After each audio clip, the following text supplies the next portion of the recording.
Horror कहानियां थी। अगली मौत किसकी?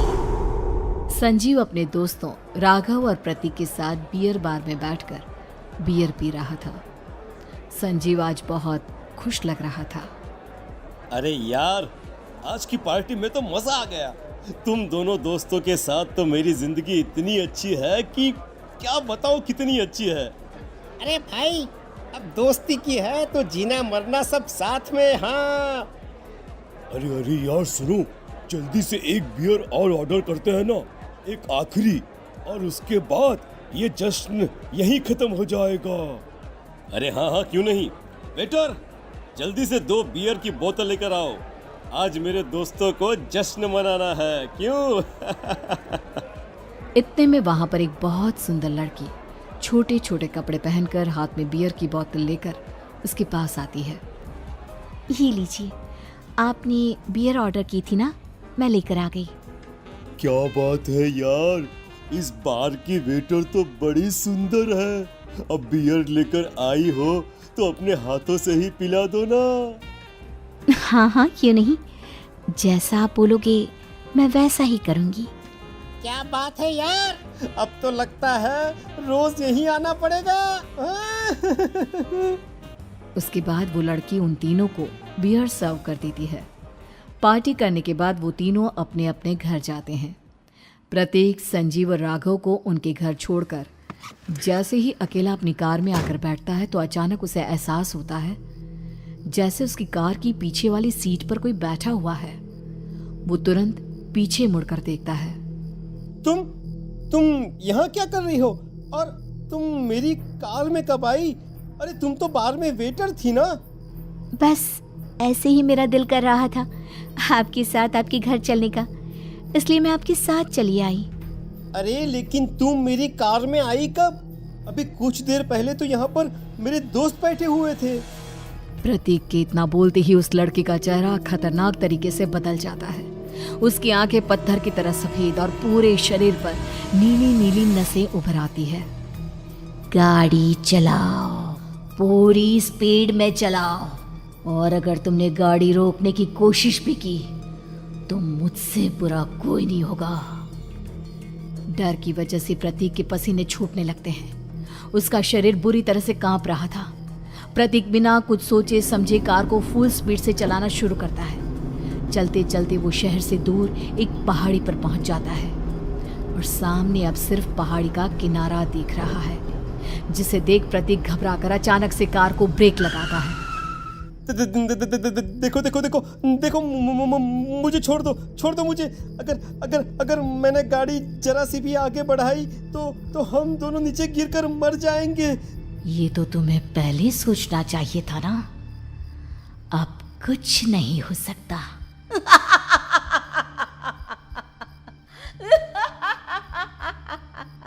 छोड़ दो मुझे। नहीं, प्लीज मुझे छोड़ दो। प्लीज मुझे जाने दो। छोड़ दो मुझे। गाड़ी आगे बढ़ाओ। और तभी अचानक से बिना प्रतीक के स्टार्ट किए उनकी कार आगे बढ़ती है और गहरी खाई में गिर जाती है। उसके चीखने की आवाजें चारों तरफ सुनाई देती है।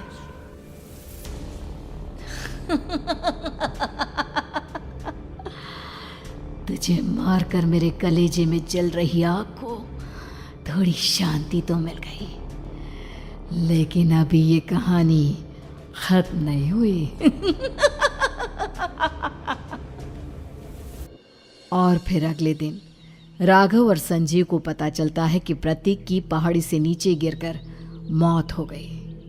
अरे कल रात की तो बात है यार, हम सब बैठकर पार्टी कर रहे थे, लेकिन मेरी एक बात समझ में नहीं आ रही। राघव शहर से इतना बाहर उस पहाड़ी पर इतनी रात को क्या करने गया था? अरे यार, वही सोचकर तो मैं भी परेशान हूँ। हम दोनों को छोड़ने के बाद तो वो सीधा अपने घर जाने वाला था, और वो आत्महत्या क्यों करेगा भाई? कल रात तक वो कितना खुश था, हमारे साथ सेलिब्रेट कर रहा था।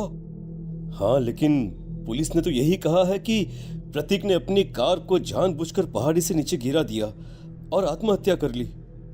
अरे यार, संजीव, मेरी तो कुछ भी समझ में नहीं आ रहा है। चल ठीक है, अब मैं अपने घर जाता हूँ। Okay, bye. राघव अपने घर में अकेला था।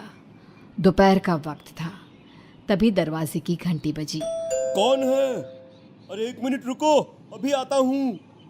राघव ने जैसे ही दरवाज़ा खोला उसने देखा कि सामने एक बहुत खूबसूरत लड़की खड़ी हुई है।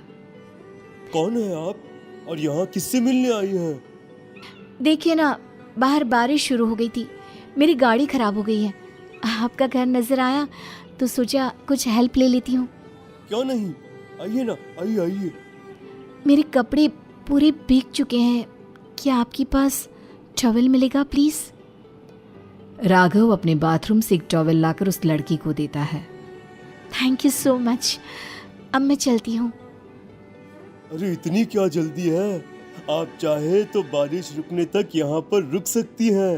हाँ। लड़की ने पलटकर राघव की तरफ देखा। नहीं, मुझे जाना होगा, मेरा काम बाकी है। और वो वहां से चली गई। उस लड़की के जाने के बाद राघव अपने बाथरूम में नहाने के लिए गया और जैसे ही उसने बाथरूम में देखा तो उसका टॉवल वहीं पर लटका हुआ था। उसने टॉवल हाथ में लिया तो देखा कि उसका पूरा टॉवल खून के धब्बों से सना हुआ है। अरे अरे ये क्या? ये टॉवल तो मैंने उस लड़की को दे दिया था। ये वापस मेरे बाथरूम में कैसे आ गया? और इस पर ये खून के धब्बे कहां से आ गए? राघव ने आईने में देखा तो उसकी गर्दन पर एक बड़ा सा चाकू का कट लगा हुआ था जिससे खून बह रहा था, जिसे देख राघव के होश उड़ गए। हाँ, अरे ये क्या? मेरी गर्दन इतनी ज्यादा कटी हुई है और मुझे दर्द भी नहीं हो रहा है। ये क्या हो रहा है मेरे साथ? राघव घबराकर बाथरूम से बाहर आया और अपना मोबाइल उठाकर उसने संजीव को फोन लगाया। संजीव जल्दी से मेरे पास आ जाओ। मुझे लगता है कुछ बहुत बड़ी गड़बड़ है, जल्दी आ जाओ। उधर से आवाज आई, लेकिन वो आवाज संजीव की नहीं बल्कि एक लड़की की थी।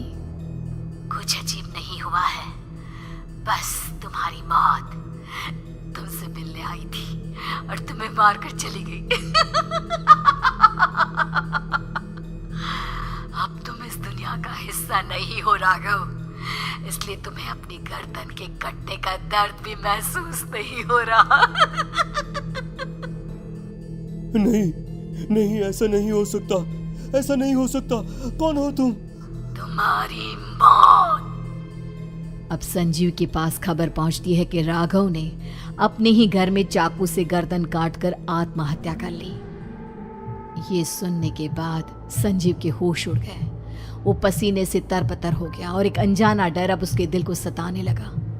संजीव के साथ ही उसका एक छोटा भाई राजीव भी रहा करता था। अपने भाई को इस तरह परेशान देखकर राजीव उसके पास आया। अरे भैया, क्या हुआ भैया? आप इतने घबराए हुए क्यों लग रहे हैं? प्रतीक और राघव की मौत, मेरा मतलब मेरी कुछ समझ में नहीं आ रहा भाई। अचानक से मेरे दोनों दोस्तों ने आत्महत्या क्यों कर ली? अरे वो तो मेरी भी समझ में नहीं आ रहा है भैया। हाँ, हो सकता है कि कोई परेशानी होगी और इसीलिए उन्होंने ऐसा किया होगा। हाँ, लेकिन दोनों की जिंदगी में एक साथ परेशानी और दोनों का इतनी खतरनाक तरीके से आत्महत्या करना, कहीं ऐसा तो नहीं मैं भी मर जाऊंगा? अरे आप ऐसी बातें क्यों कर रहे हैं भैया? वैसे ही मैं इतना परेशान हूँ। जब से अंजलि ने मेरा साथ छोड़ा है तब से सब कुछ बहुत अजीब सा हो गया है। रोज रात को डरावने सपने आते हैं। ऐसा लगता है जैसे अंजलि बार बार मेरे सपनों में आकर मुझे डराने की कोशिश करती है। अंजलि का नाम सुनते ही संजीव की आंखें फट गई और उसके गले में आवाज अटक गई। उसके चेहरे पर घबराहट साफ नजर आ रही थी। कौन थी वो लड़की जिसने प्रतीक और राघव को आत्महत्या की आड़ में मौत के घाट उतार दिया? और कौन थी अंजलि जो बार बार राजीव के सपनों में आकर उसे डरा रही थी? अंजलि का नाम सुनकर संजीव इतना घबरा क्यों गया? इन सवालों के जवाब जानने के लिए देखिए इस खतरनाक कहानी का अगला भाग।